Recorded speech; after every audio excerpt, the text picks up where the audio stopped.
ध्यायामो धवलावगुण्ठनवतीं तेजोमयीं नैष्टिकीं स्निग्धापाङ्गविलोकिनीं भगवतीं मन्दस्मितश्रीमुखीं वात्सल्यामृतवर्षिणीं सुमधुरं सङ्कीर्तनालापिनीं श्यामाङ्गीं मधुसिक्तसूक्तम् अमृतानन्दात्मिका ईश्वरी। ॐ अमृतेश्वर्यै नमः।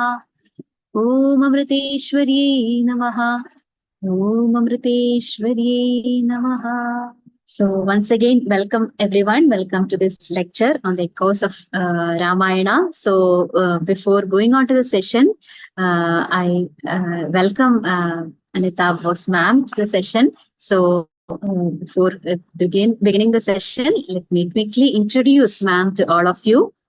So Anita Bose is a multifaceted personality. She's a distinguished author, researcher, editor, speaker, educator, and artist with a master's in literature and additional studies in Indology and Indian art from RMIC and KK University, Nagpur. She's an associate expert at various universities for her profound work on Indian culture, heritage, tradition, art, and art history of Southeast Asia and India. She has been a part of IKS, IIT Kharagpur, MIT Pune, Ramakrishna Mission Institute of Culture, University of Philippines, Diliman Asian Studies, and many other organizations. She has authored numerous acclaimed books, articles, and stories on Southeast Asian and Indian culture and heritage. She's also a mother of two devout followers of Swami Vivekananda. She has received international and national awards from various prestigious institutions, including the Bengal Pride Globally Award from the UK Parliament House of Commons and the Fox Story, India's most influential woman of 2023. An active social worker and a volunteer guide at the Bangkok National Museum, she supports rural women, unprivileged girls, and abused children in India and Thailand. Her artistic talent has been showcased in over 25 exhibitions worldwide, and she's also featured in fashion design and book covers. So, on behalf of Amrita School of Spiritual and Cultural Studies, I welcome Anita ma'am to the session. Over to you, ma'am. Namaste, namaskar to all of you. I'm very thankful to giving me this opportunity to present something on Ramayana in the Southeast Asian countries. So before I start, I have to pray to Lord Rama. Ramayo Ramachandrayo Ramabhadrayo Vedhase Raghunathayo Nathayo Sitaya Pataye Namo Namaha. My homage and my prayers to Mother Goddess Saraswati and all the god and goddess of who are the giving this knowledge. So I have my humble prayer to all of them. So today I am invited here to say something about the Southeast Asian Ramayana. So there is a very big connection with India and Southeast Asia. So it is better to give the presentation with the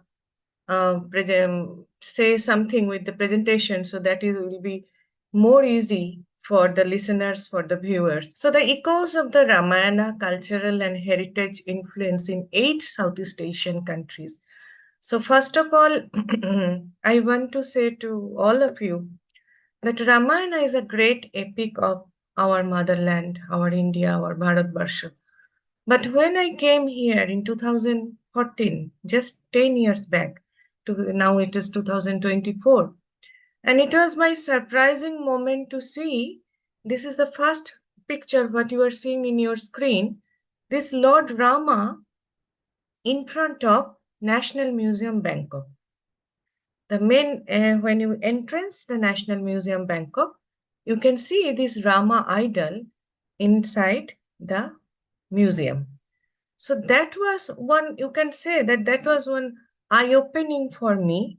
And I was very curious that why and how they can put in their national museum one Rama idol, but we cannot do that. Why? What is the reason behind that? How it is connected with so much? So, and then my research start, and it is, you can say there are a lot of things coming out. It's not only the Ramayana, it's not only the Hinduism or Buddhism, but Indian influence, or whatever you say, the shared cultural knowledge or ancient connection that was so deeply connected with Southeast Asia. That was really, really remarkable. So, this ancient connection of Southeast Asia and India is, I think we have to know about it, because without that knowledge, because in our most Indian history book, we read about the history of many things, but I think not much about our this neighboring country, this part of not South Asia but Southeast Asia. So we always know about the maritime Silk Route, but there is another route was there, that is the sea route. That is also a very important route. That the Silk Road is different and maritime route is different.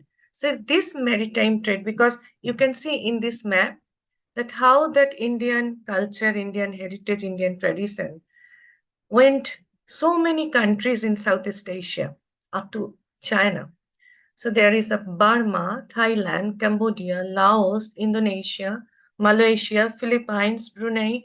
They all have their different perspective about Indian culture and heritage, but somehow we are connected.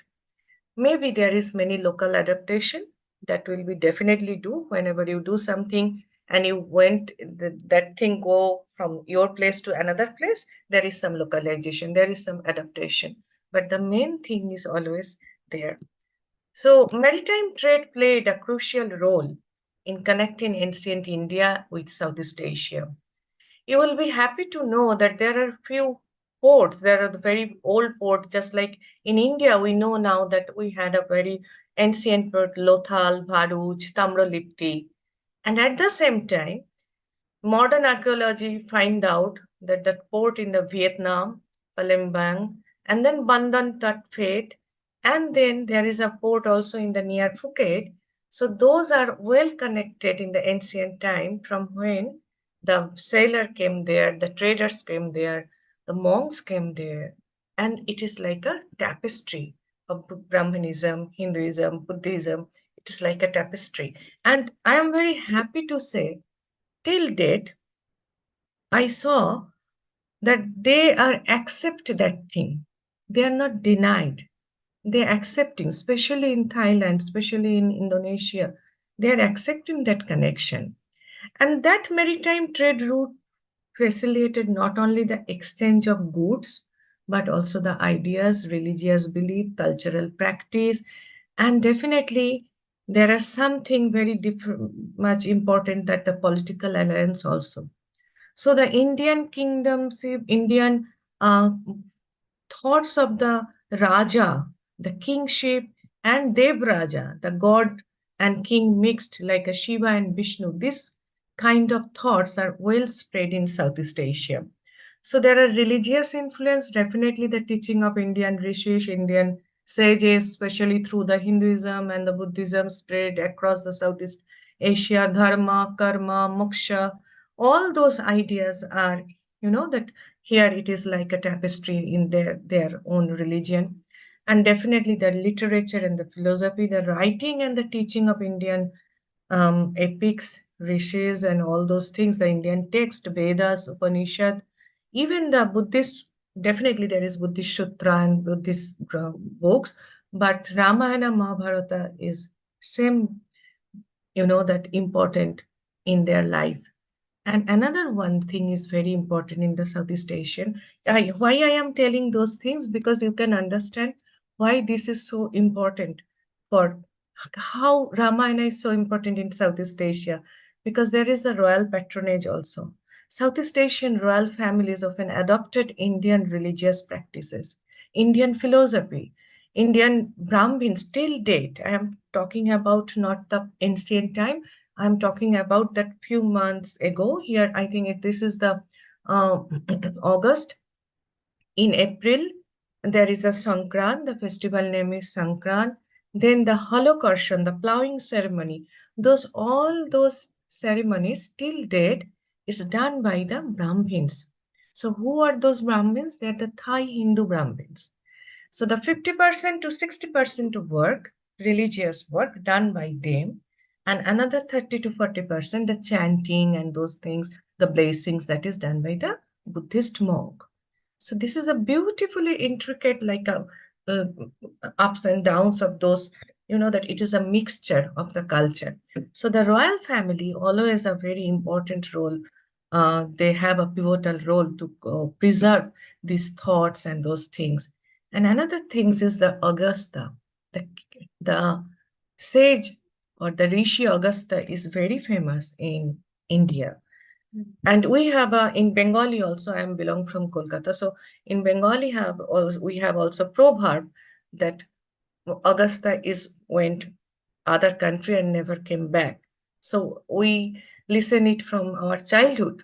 But I was surprised to see there are so many Augusta Murti in the Museum of Southeast Asia. Many. In Bangkok National Museum also, even I got it in Cambodia, in Laos, and many places. So Augusta is very much respected in Southeast Asia. He is actually the symbol of wisdom and learning, and he is associated with the spread of Saivism. So these are the I gave a very few points which are, and there are so many the Indian dynasty, the Cholas, the Pallavas, Srivijaya, Pala, they are very much well connected with the Southeast Asia. And if you see this background, and in that background, one epic which crossed all the boundaries, all the borders. So that is the Ramayana. They love Mahabharata too, but Ramayana have I cannot say in a word, Ramayana is so important for them. So you can say that Ramayana is the root of those diversified cultural expression in different countries. This intangible heritage crossed all the border of the religious belief, all the border of, that the political boundaries. So all 8 countries of Southeast Asia, they have their own Ramayana.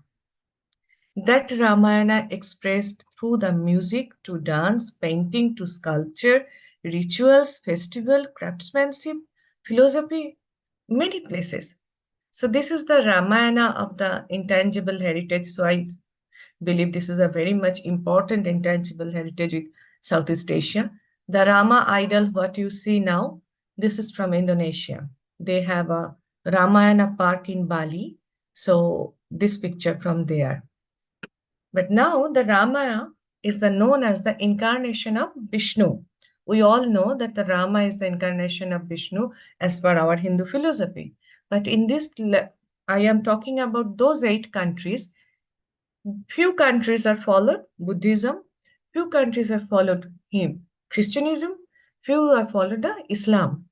But they believe that Rama is really incarnation of the Vishnu, and especially in Thailand and all other part of the Southeast Asia. If you search, you can get lots of Vishnu idol, lots of Vishnu and Shiva is so common and so popular in Southeast Asia. So here you can see this Vishnu idol. This one is the largest one of National Museum Bangkok and the beautiful one from Sukhothai era. And this Rama idol just outside the Buddhaiswan chapel, the Buddhist. Inside our National Museum, we have a Buddhist chapel, Buddhist temple, and outside that temple, inside Lord Buddha was there, outside Lord Rama is there, and in the top, if you can see this triangle board, here it is Brahma. So it's a very beautiful amalgamation of our cultural heritage. So Thailand, their Ramayana is known as the Ramakien as per literature, and Khon is known as the Ramlila. Nang Yai and Nang Tulu is known as for the puppet show. This is the leather puppet. And Hoon is like a doll, just like Rajasthani Katputli, ye aise hi hai. So this is the Khon in long past. Each royal family's member is known about the Ramayana. And it is a duty of the king that you should be rewrite Ramayana, because maybe it was destroyed, maybe something like that, but you should rewrite. And King Rama I is did that, and the long past. This is a picture from the very old picture of Thai royal families who are actually acting the Ramayana. And now, in the modern time, oh, the respect and love and passion and dedication for an ancient living tradition is amazing. Just few days back, I think 15 days back, the Thailand have their international Ramayana festival, and 10 countries came there. So I met many and artists and those. I saw the respect. Shraddhavan lavate jnanam shraddha dadatu vinayam. So this is the thing, the respect and passion and dedication I saw there. And Southeast Asia is very fond of mask, and there is a deep impact of the southern part of Indian culture, also the mask. And if you know, you know that the Ramayana mask is used in like a dance form. We are used mask in the Purulia also. There is a dance named Chou Nach. So that is also, they are used mask. And here in the southern part of India, they are also used mask. So this mask is a one important point of the southern part, Southeast Asia. This is known as the corn mask, is the most important part of the Thailand life. This is the National Museum Bangkok room of Ramayana. There is a total room which is full of the Ramayana sculpture, Ramayana mask, Ramayana dresses. So here you can see them all the mask of the gods and evils, the demon's mask and the Rama and his group mask. So this is the Hun Luang. This is a lost art of Hun Luang, revived by the royal family, the fine arts department. And those puppets are looks like a wooden doll, like just I say that Katputli. Nowadays they are used thermocol, lot of thermocol, because otherwise it's so heavy. But they are popularized again. So many places you can see this Ramayana by this Hun Luang. And the Rama story in painting, there are so many people every year coming from India to see Bangkok and Thailand, but I will request to see these things also. This is a part of Royal Thai Palace, the Grand Palace, and there are 178 mural painting which are totally depicted about Ramayana. And this Ramayana is also in the Prasat Phimai and Phonam, and there are many archaeological sites, many old palace. There the story of Ramayana is literally on stone, literally on sculpture. So here you can see something just like Nagpasha story, Rama, Lakshman, and Jatayu and monkey troops. And Rama story is the gold lacquer cabinet and metal art. The National Museum, the National Library of Thailand, they have 478 lacquer cabinet, and almost 275 to 300 stories are based on the Ramayana. And here you can see the Garuda, because they believe that their king is Rama. So all the king of Thailand, he take oath as the Rama 1, Rama 2, like that. So the present king is the Rama 10. And that is also in the Ramayana, is also in the shadow art, different form of the art, different form of the leather art, they do it. So I have to complete the 8 countries. So I am very quickly going to the Republic of Indonesia. So I am not talking about only the Bali, because there are many people have a idea that okay, Bali is a Hindu country, so they have their, maybe there is Ramayana. But no, I am not talking only the Bali, but I am talking about the whole Indonesia.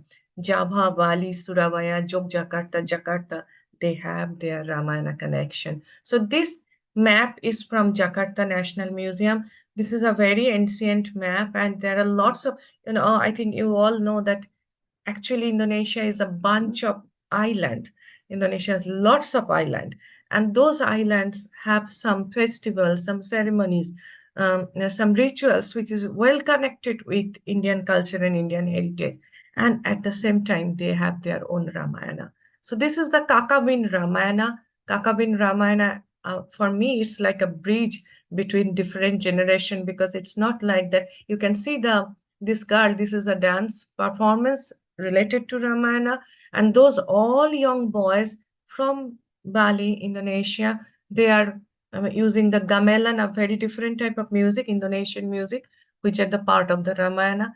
And this guy, this person, he is from Surabaya, sorry, Jogjakarta. I went there in 2019, and they, before COVID, they never stopped for a single day to play Ramayana ballet in Jogjakarta. Pura Visatha, the name is the Pura Visatha, and his name is also for in a Guinness Book of World Record, because unless and until the COVID damage, they perform Ramayana every night. And when I asked him that why you are doing this thing, because he is a not a Hindu, not a Buddhist, is a Muslim person, and he reverts to me that why not? Do you not believe the philosophy of Ramayana? Rama is a ideal son, Rama is an ideal husband, Rama is a ideal brother. So why not we follow him? So I was surprised to see and listen those things. And this is the Prambanan temple, the Indonesian government in Yogyakarta. They have a program of every one day, I mean 4 days in a week or 3 days in a week. So they perform Ramayana in the Prambanan temple, one of the greatest and biggest temple of Indonesia, which was Hindu temple once upon a time. And till date, if you go there, you can see all those deities not performing the pujas, but they are kept preserved, not destroyed.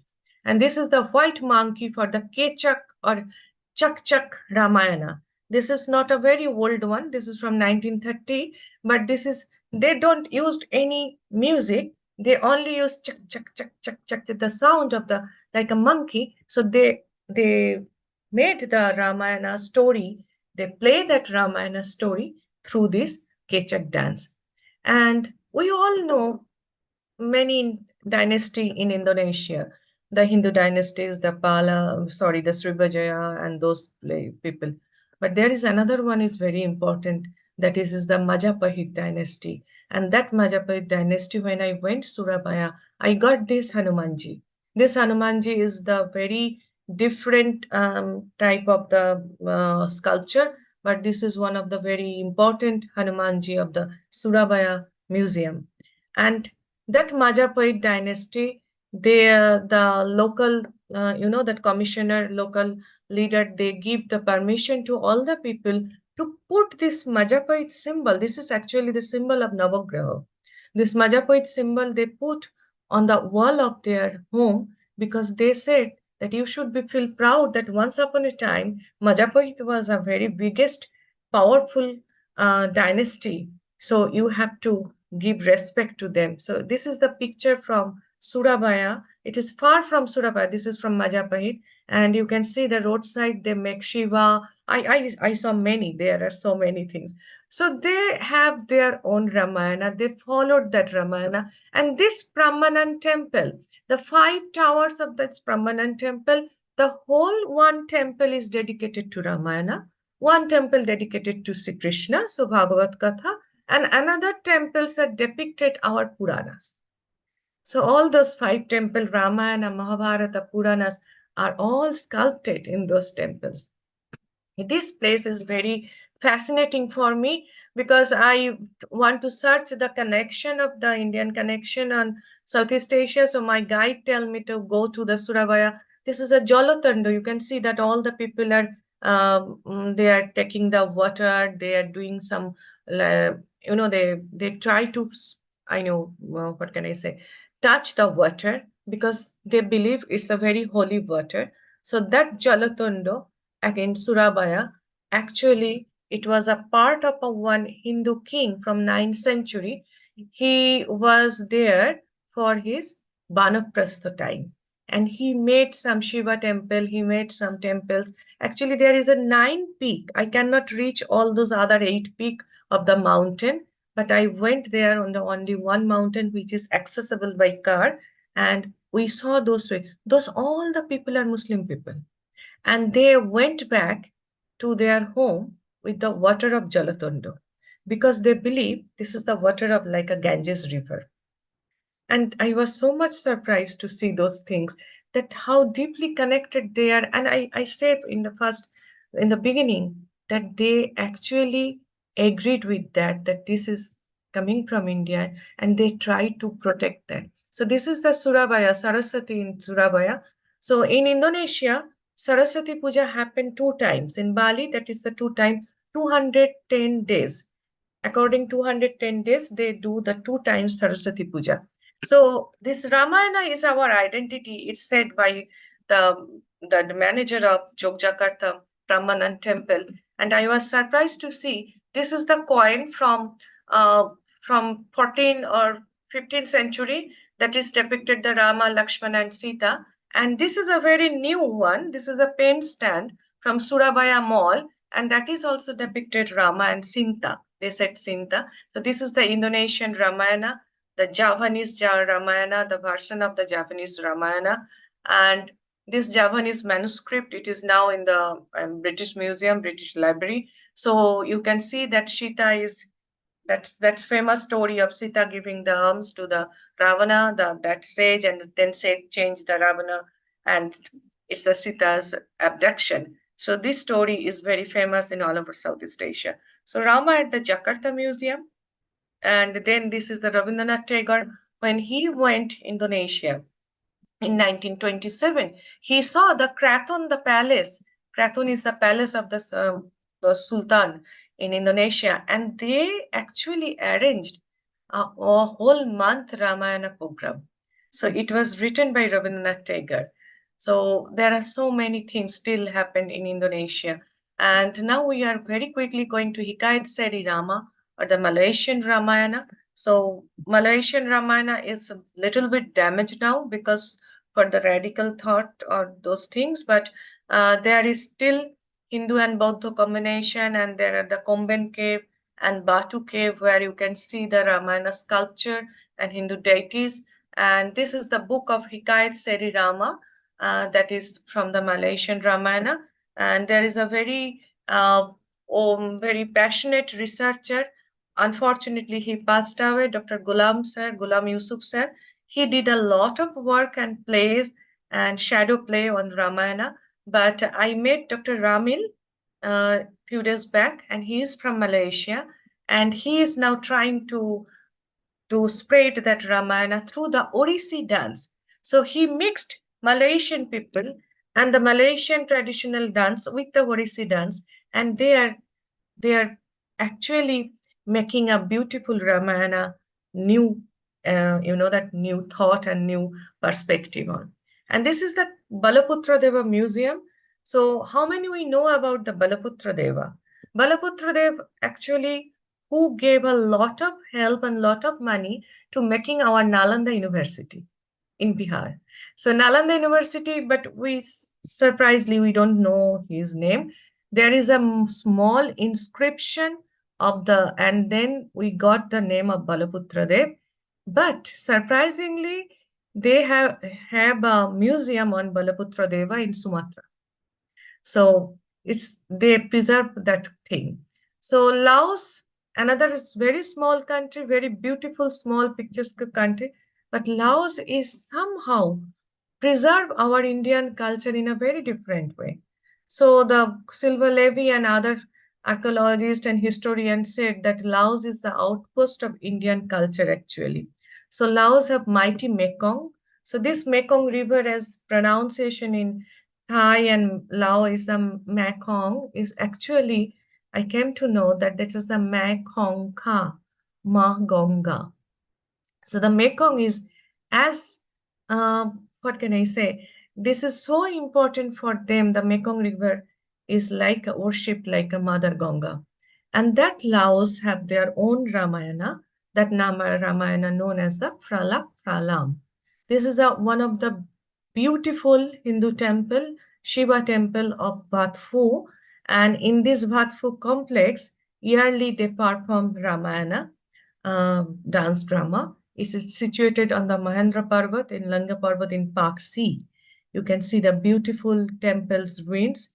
Nowadays, inside there is a Buddha Murti, but it was a Shiva temple, and there are so many things you can get from the Park Sea Museum. So from postal stamp to young Laotian smile, Rama story have a pivotal role.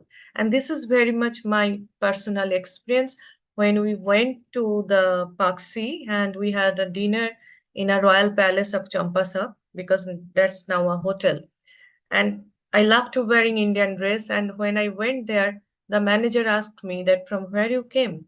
So I said that I came from India, and he said, "Oh, go to the top of the hotel and see the ceiling." And I saw the ceiling, and I was so thrilled. You can say that I am thrilled that I saw that the whole ceiling is decorated by Ramayana. So very few of us know about the Paksi or Champasak or Laos, but they have their own Ramayana depiction. They painted Ramayana in their hotel, in their palace. They have books. They're the Ramayana books. They have the Lao Ramayana, have two, three different type of story. Dr. Shachidananda Sahai is doing a lot of work on that Lao Ramayana. So, and this Ramayana story also on the wood carving. So who knows about the art of the Southeast Asia? They know that there is a two, three things is very important and very delicate for Southeast Asian art. One is the wood carving, another one is the lacquer work. So the Laos have a beautiful lacquer work and the gold wood carving, and what's the Yanthong Luang Prabang temple and the magnificent masterpiece of the Ramayana you can get there.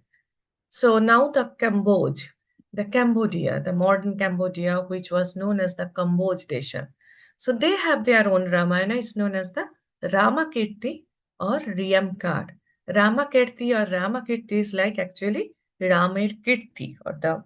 So this is the Riyamkar, and the Cambodia is full of Indian temples, Bharatiya Dev Devika temple, they have a lot of temples, lot of palaces. And those temples and those palaces are very I mean, well sculptured. There are a lot of sculpture of the story of Ramayana and Mahabharata. Here is one of the Bantai Chamar, it's a small one, but they have the 12th century temple. They have a depiction of the Balmiki temple because they believe that this one is the Balmiki temple. And here you can see the first sloka of the Balmiki. So there is a Brahma and Balmiki, and there is the bat, the hunter also there. So this is I got from the Bantesri. And here you can see the sculpture of the decoration of the Ramayana. Here the Ravana is this side and Rama is here on the chariot, on the horse. And this is a Bali and Shugriva fighting. So this is from the Bantesari temple, the wonderful sculpture, wonderful stone sculpture. And this one is the Rama, Lakshmana, Sita from the Angkor Wat temple. And I attend an Apsara dance because as like in Thailand is a Garuda and Ganesha is the national symbol. So for Cambodia is the Apsara is the national symbol. And see the headgear, see the headdress, the dress. This is the same as the Ramayana, Ram Lakshman Sita in the sculpture. So this is the Apsara dance, and new generation continuing their inner spirit to the Riyamkar.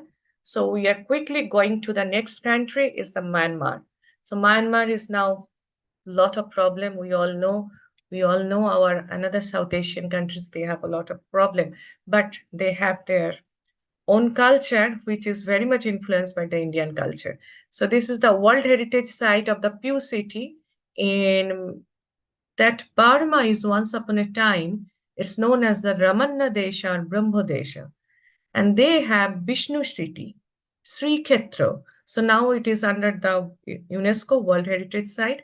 And that Burma, they have their own Ramayana. And that Ramayana is not very new one.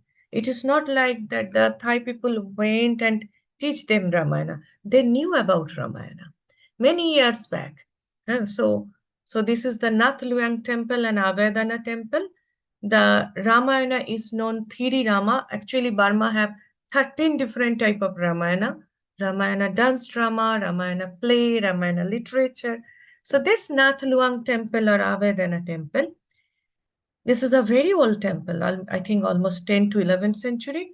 Inside the temple till date, they have a beautiful Vishnu and they have some painting, wall painting of Ramayana. And this Ramayana story in Burmese manuscript, one manuscript is kept in Kolkata Asiatic Society, and another one in a I mean think in the British Library. So this is a 47 story of the Ramayana, which is painted on the paper parabike. It's known as the manuscript parabike, and all those story had the Ravana called Dathagiri. Dathagiri is the Dashagiri. So he leaves Sita under the protection of his brother Lakshmana, and that story is little bit different. Story is mixed with the Balmiki Ramayana, Kambo Ramayana, Adbhut Ramayana, Tulsidasi Ramayana, and Krittivash Ramayana. So Southeast Asia follow those things in a mixed up, but again they make it their own adaptation and own perspective. But my thing is that how it is continued till now. So this is the Burmese Ramayana, and this is a beautiful silver bowl which is depicted the Ramayana story. And here, from Yangon to the Bagan, after a lot of destroy, lot of destruction, but still few people are trying to continue this story through the puppet show, through the new generation storytelling. And this young man, he was in San Francisco, and there he tried to popular the Ramayana story through the puppet. He made a new type of very lightweight puppet, and he tried to share his country's thought about this Ramayana. So these are maybe very well known, but very few of us known about the Ramayana form in the Philippines. Philippines have their three different type of Ramayana. One is the Maharadya Lavana, another one is Hudhud, it is one kind of chanting, another one is a dance. So I saw their Ramayana in 2016 first in Bangkok, and it is remarkable. So the influence of the Srivijaya and the Majapahit dynasty on the cultural development of the early Philippines life and literature, so they knew about Ramayana. They knew about the Buddhism, they knew about many things. But unfortunately, if you ask me what is the archaeological proof, there are very few, because I talk about the professor Dr. Phillips and Stevens, that they said that all the golds, murtis, or all the gold jewelries which are from 9th century, from 8th century, they all are melt and they looted. But there are one or two inscription and this intangible heritage of Ramayana. It is very famous now. And this is the Sinkil. Sinkil is a bamboo dance, and the Sita is main character who dance on that. And there is a rice terrace, is known as the Ifugao or Ifujao in Philippines. So Dr. Juan Francisco, one Indologist, he went there and he listened that the tribal people are chanting something when they are harvesting. And he stayed there 1 year, and then he find out that there is the 72,000 lines. They're chanting something which are belong on the mixed of Mahabharata and Ramayana. So he translate that in English, and that is known as the Maharadya Lavana. So my last country is very far from our country, but we know very less about that. That is the Champa or the Vietnam. So the greatest Hindu colonies of Southeast Asia, the port which I talk in my first slide, that there is an ancient port of the Vietnam, which is well connected with India. So this is a Champa from 4th century to 16th century. It was a great history and great civilization of Hindu civilization laid there. So that Champa or that part of the Vietnam, they have their own Ramayana known as the Pramdit, Pramlak. Lak is the Lakshman. Pramdit, Dit is Aditya. So Aditya is the son, Surya Vamshi. Rama was Surya Vamshi. So they known as the Pramdit, Pramlak. In Champa culture, if you go to their home, they will give some betel nut, betel leaf, which is very common once upon a time in India. And you can see their structure of the temple. And in the excavation in the 1927-28, the French people, and they They excavate many things which are the very strong proof of the Indian connection, Hindu connection of there. And nowadays they got something like a Ravana and Sita, the Puranik Bharat, I can say, you can find out from Champa. This is the biggest Shivalinga from Danang Museum, and this Shivalinga in the Trakyu Museum. Altar of the Shivalinga is made by the marriage ceremony of the Rama and Sita. There are so many things. And another altar was made of the King Prakashadharma in 657 to 687 AD in order dedicated a temple to Valmiki. So nowadays there is a Cham people. So who was the Cham? Cham is the Champa people. This Champa people is known as the Balamon Cham. So that Balamon is the pronunciation of the Brahman. So from Brahman it is Balaman Cham.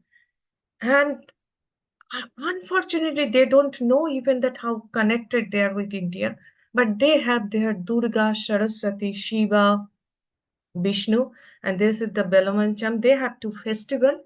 The Kate festival, one is the Kate festival, another one is another festival.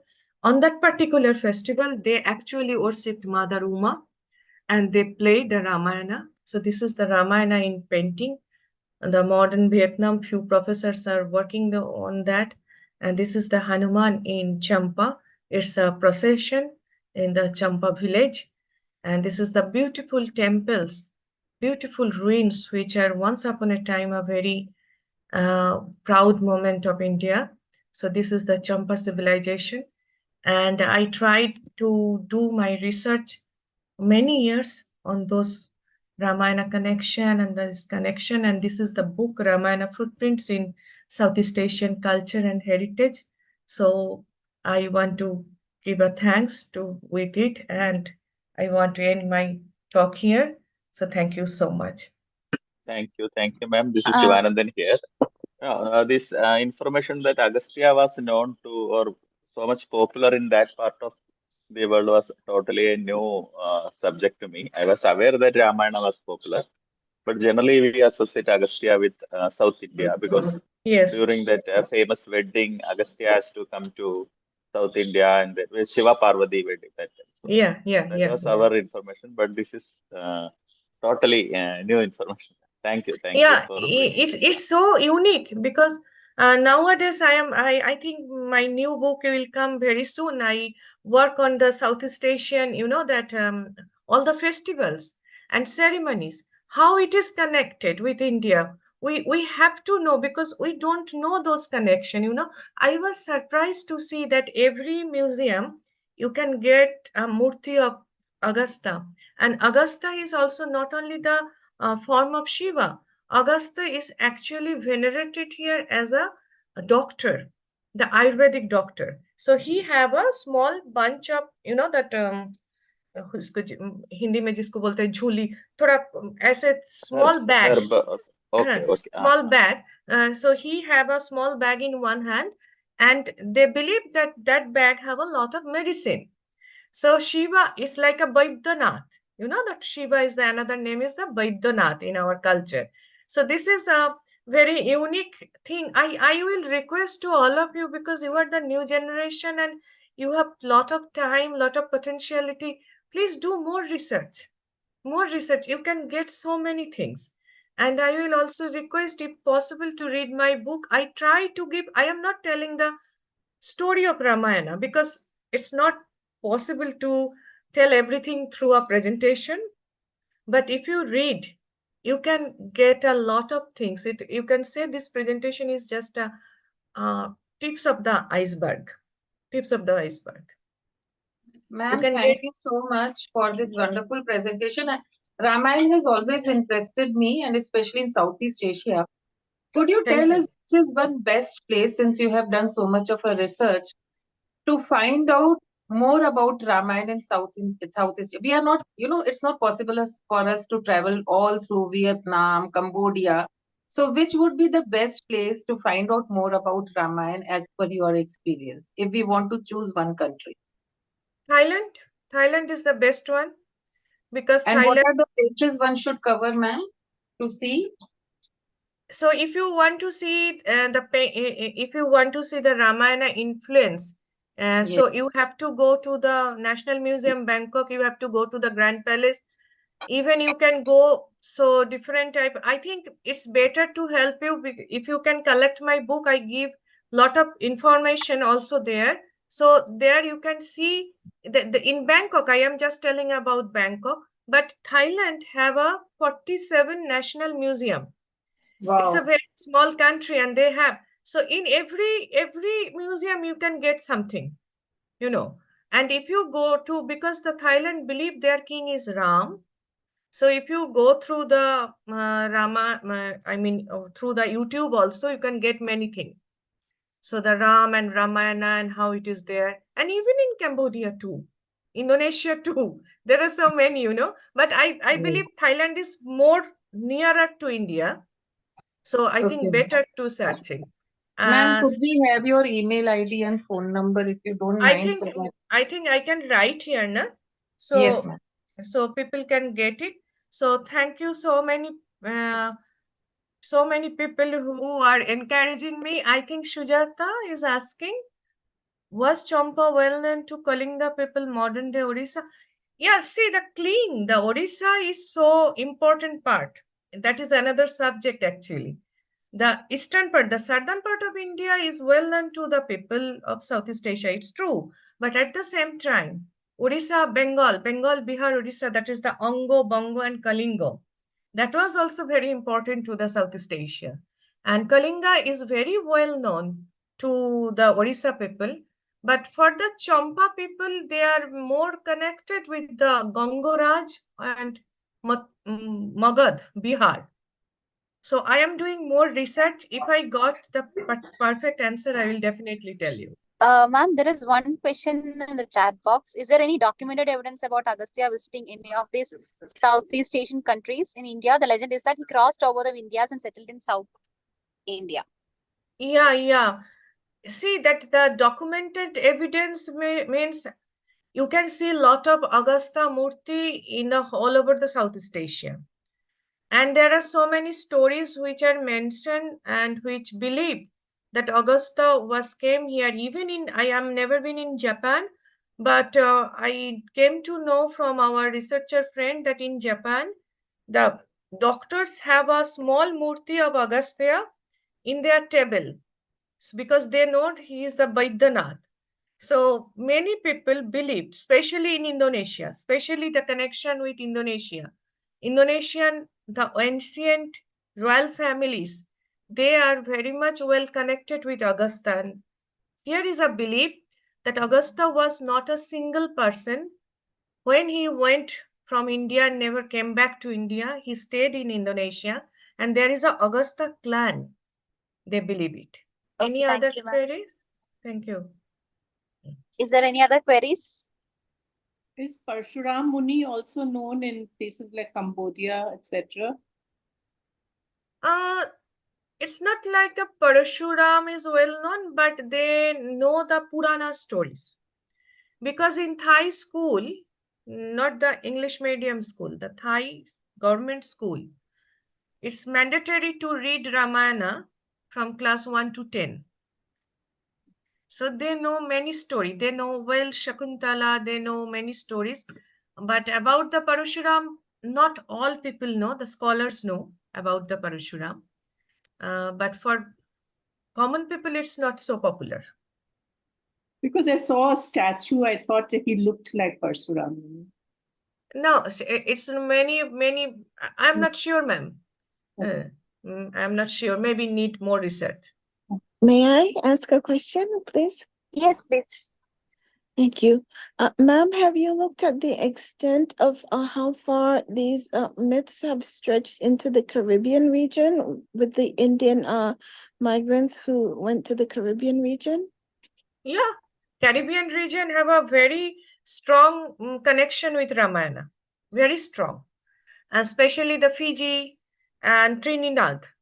Fiji people, once upon a time, actually what happened, I think 4 or 5 generation back, the Indians, especially from the Bihar, the people and the people from the the hill area, the Britishers take them to those places to make the road and train line. So they have nothing in their livelihood. But when they cross the country, they took one Bhagavad Gita and another one is Tulsidasi Ramayana. So now their future generation, they are well established and everything.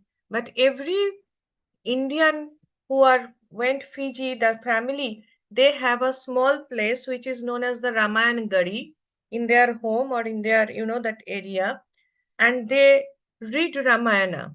They literally believed that their forefathers' life is depend on Ram Bharosa. In Hindi, I am not very good in Hindi. Maybe Ram Bharose. So they are really unika upar jite the. So Ramayana was so important. Rama is so important in this land of those land. So Trinidad, Fiji, and Caribbean land, many countries they have their Ramayana connection, because I also work for the Ramayana Encyclopedia. So there are so many other countries in except Southeast Asia. They have their own understanding, own belief, which is based on Ramayana. I want to give my sincere thanks to Amrita Vishwavidyapeetham for giving me this opportunity to say something about this connection, about this history. I am very much grateful to all of you. Thank you. Thank you so much, ma'am. Thank you for very beautifully and very intricately, detailing every small detail and very gracefully taking us along with your research. And it is truly inspiring that how much work you have to cultivate all these details. And I hope, as you said, it is truly an inspiration for researchers to take up on the lead and continue research in this aspect also. Spiritual and cultural studies. I sincerely thank you, ma'am, for your great, wonderful session. And I hope continue guys with our school again, and hopefully come back with another session with Amrita family. Thank you so much, ma'am. Thank you so much, because I am really very happy, because I always I am eager to sharing this thing with the students, and yeah, so maybe next time in some next, because now I am working on that subject I told, that festivals, and I think people don't believe that how deeply connected we are, how deeply connected. So thanks very much to giving me this opportunity. Thank you. So